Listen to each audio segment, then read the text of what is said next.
Hello అండి. నా పేరు డాక్టర్ సంధ్య. నేను మెదడుకు మరియు వెన్నుపూసకు ఆపరేషన్ చేసే డాక్టర్‌ని. కిమ్స్ గచ్చిబౌలి హాస్పిటల్‌లో ఉంటాను. వానాకాలంలో పిల్లలకి సంబంధించి చూసే ఇబ్బందుల గురించి మాట్లాడుకుందాం ఇవాళ. మొదటిది ఏంటంటే పిల్లలకి వానలొచ్చినప్పుడు లేకపోతే వాటర్ వల్ల వీళ్ళు ఆడుకునేటప్పుడు గానీ, ఎప్పుడైనా స్కూల్‌కెళ్ళి వచ్చేటప్పుడు గానీ, నార్మల్ డైలీ రొటీన్ యాక్టివిటీస్ చేసేటప్పుడు సడెన్‌గా జారి పడటం గానీ, లేకపోతే ఆడుకునేటప్పుడు స్లైడర్స్ మీద నీళ్లు ఉండటం వల్ల గానీ, బురద వల్ల గానీ, పక్కకి స్లిప్ అవ్వటం గానీ ఇట్లాంటివి జరుగుతా ఉంటాయి. ఎప్పుడైనా పిల్లలు కింద పడినప్పుడు వెంటనే వాళ్ళని లేపొద్దు. ఫస్ట్ వాళ్ళని పడుకొనే ఉన్నట్టు ఉంచి మాట్లాడండి. వాళ్ళు కాళ్ళు, చేతులు కదిలిస్తున్నారా లేదా కంఫర్టబుల్‌గా చూడండి. 2 కాళ్ళు, 2 చేతులు కదిలిస్తున్నారు, ఏమి ఇబ్బంది లేదు అన్నప్పుడే దయచేసి పిల్లల్ని ఎత్తి నడిపించడానికి ట్రై చేయండి. ఇవి ఎందుకు చెప్తాము అంటే, పడినప్పుడు తలకి గానీ, బయట గానీ ఏదైనా సంబంధించి దెబ్బలు తగిలితే మనకు కనిపిస్తాయి. వెన్నుపూసకు తగిలిన దెబ్బలు జనరల్లీ మనకు కనపడవు. వీళ్ళు పైనుంచి పడినప్పుడు గానీ, సైడ్‌లో పడినప్పుడు గానీ, ఏమైనా మెలిక తిరిగినా, లేకపోతే వెన్నుపూసకి ఏమైనా ఇబ్బంది ఉన్నా, లోపల ఏమైనా దెబ్బ తగిలితే అది వెంటనే తెలీదండి. ఓన్లీ కాళ్ళు, చేతులు పనిచేయకుండా ఉన్నప్పుడు మాత్రమే మనకు అర్థమవుతది. సో, బయట స్కానింగ్ ఏమీ చేయకుండా ఫీల్డ్‌లో పడిపోయినప్పుడు మనం ఎట్లా చూసుకోవాలి అంటే అది. ఫస్ట్ వెన్నుపూస కదలకుండా సేఫ్‌గా ఉంచుకుంటే ఫర్దర్‌గా డ్యామేజ్ అవ్వకుండా ఉంటది. Come to the hospital as early as possible. Next ఏమవుతది అంటే వీళ్ళు బయట ఆహారం తినడం గానీ, వాటర్ ఎక్కడైనా తాగడం గానీ, లేకపోతే వానలో తడవడం గానీ ఇట్లాంటివి చూస్తాం. సో, వానాకాలంలో పిల్లల్ని ఎప్పుడైనా బయటకు పంపించేటప్పుడు, లేపోతే ఎక్కడికైనా వాళ్ళు స్కూల్ నుంచి గానీ, లేకపోతే ఇంట్లో గానీ ఎక్కడైనా ఏదైనా ఉన్నప్పుడు వాళ్ళకి సెపరేట్ వాటర్ బాటిల్స్ అంటూ ఇస్తే ఎక్కడ బయట వాటర్ తాగకుండా ఉంటారు. ఈ వాటర్ బార్న్ డిసీజెస్ లాంటివి డయేరియా గానీ, ఇట్లాంటి టైఫాయిడ్ గానీ ఇట్లాంటివేవి రాకుండా ఉంటాయి. రెండోది వచ్చేటప్పటికి ఏంటి అంటే అంబ్రెల్లాస్ ఇస్తారు కొంతమంది, రెయిన్ కోట్స్ ఇస్తారు కొంతమంది. ప్రిఫరబుల్లీ రెయిన్ కోట్స్ అండి. ఎందుకంటే పిల్లలందరికీ అంబ్రెల్లా హ్యాండిల్ చేయటం రాదు. రెండోది వీళ్ళు అంబ్రెల్లా హ్యాండిల్ చేసేటప్పుడు పక్కనున్న పిల్లలకి కానీ ఏదైనా గుచ్చుకోవటం గానీ, తగలటం గానీ ఇట్లాంటివి జరిగే అవకాశం ఉంటాయి. నార్మల్‌గా మనకు మనం తీసుకొచ్చుకునే పిల్లలు గానీ, స్కూల్ బస్‌లో ట్రావెల్ చేసే పిల్లలకి కానీ ఎవరికైనా రెయిన్ కోట్ అనేది ఇస్తే ఏమవుతదంటే మన పిల్లల వల్ల పక్క పిల్లలకి ఏమి తగలకుండా ఉంటాయి. మూడో విషయం వచ్చేటప్పటికి మస్కిటోస్. ఇప్పుడు ఈ ఈ కాలం వచ్చేటప్పటికి ఎక్కడెక్కడైతే వాటర్ క్లాగ్ అయి ఉంటదో, దాంట్లో ఎక్కడైనా మనకి మస్కిటోస్ అనేవి లార్వా బ్రూడ్ అయ్యే ఛాన్సెస్ ఉంటాయి.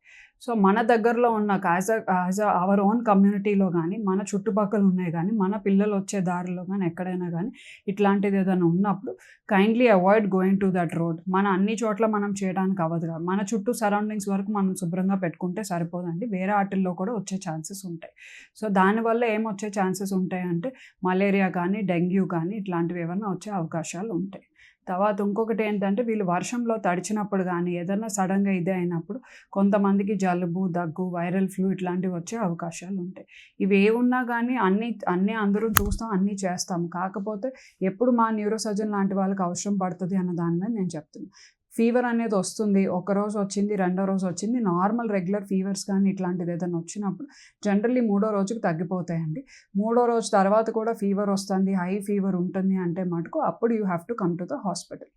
రెండోది వచ్చేటప్పటికి వాళ్ళకి చేతుల్లో గానీ, కాళ్ళల్లో గానీ జాయింట్ పెయిన్స్ అనేది చెప్తున్నా.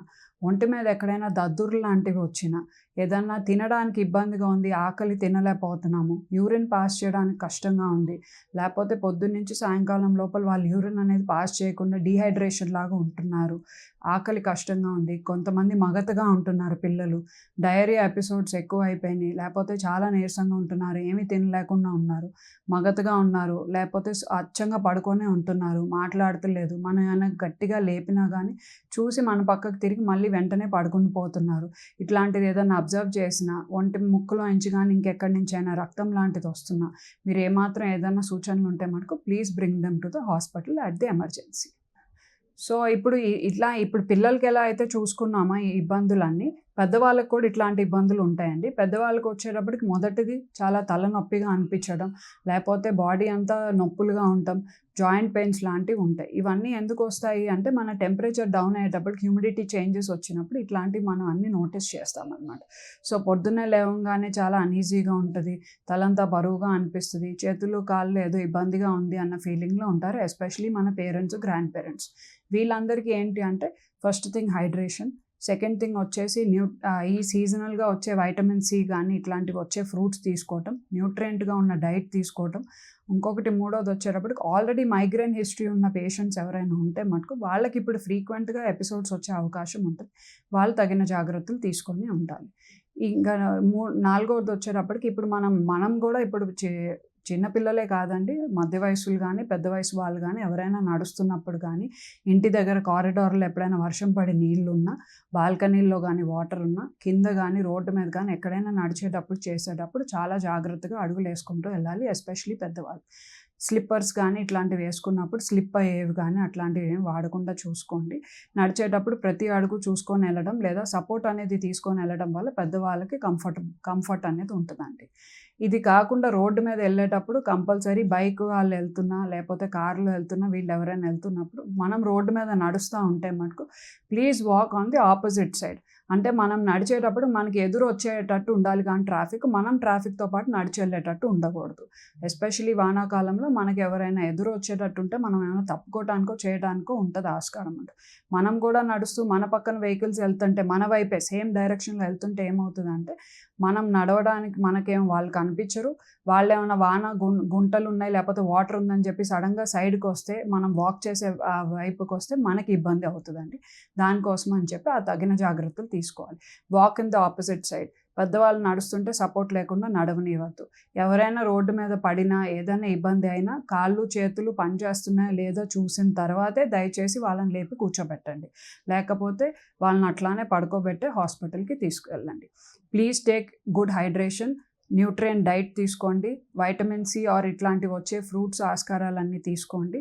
అండ్ ఏదైనా ముందు చేతులు అనేవి కంపల్సరీ కడుక్కోవాలి. పిల్లల నుంచి మధ్య వయసుల నుంచి పెద్దవాళ్ళ దగ్గర నుంచి అందరూ ఫ్రీక్వెంట్ హ్యాండ్ వాష్ అనేది కంపల్సరీ చేసుకోవాలి. ఫుడ్ ప్రిపేర్ చేసుకునేటప్పుడు కానీ స్టోర్ చేసుకునేటప్పుడు కానీ తగిన జాగ్రత్తలు తీసుకుంటే ఈ సీజన్లో వచ్చే డయేరియా కానీ లేకపోతే వైరల్ ఫ్లూ కానీ మన మస్కిటోస్ వల్ల వచ్చే ఇన్ఫెక్షన్స్ నుంచి కానీ లేకపోతే వానల్లో తడిచి ఇట్లాంటివన్నీ తెచ్చుకునే వాటి నుంచి కానీ ఏదైనా స్లిప్ అండ్ ఫాల్ నుంచి వచ్చే వాటి నుంచి కానీ అన్నిటి నుంచి we can be very safe. చిన్న ప్రికాషన్స్ అనండి, but you will be very safe at the end of the day. Stay safe. Thank you.